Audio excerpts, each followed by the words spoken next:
Oh Dios, que sacaste a tu siervo Abraham de la ciudad de Ur de los Caldeos, guardándolo en todas sus peregrinaciones, y que fuiste el guía del pueblo hebreo a través del desierto, te pedimos que te dignes guardar a este siervo tuyo, que por amor de tu nombre peregrina a Compostela.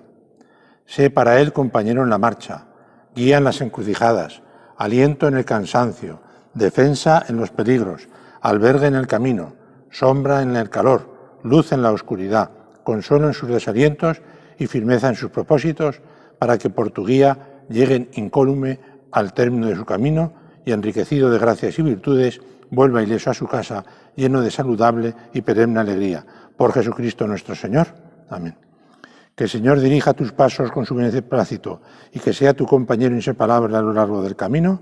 Amén.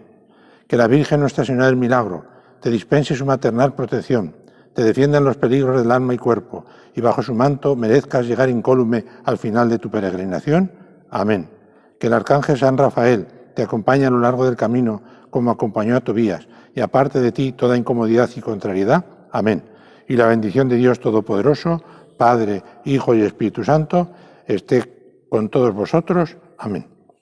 Marcha en nombre de Cristo, que es camino, y reza por nosotros en Compostela. Y todos los que empiezan el camino en Valencia y llegan hasta Compostela desde aquí, les regalamos, que nos entregaron los del camino, una concha especial que te impongo ahora.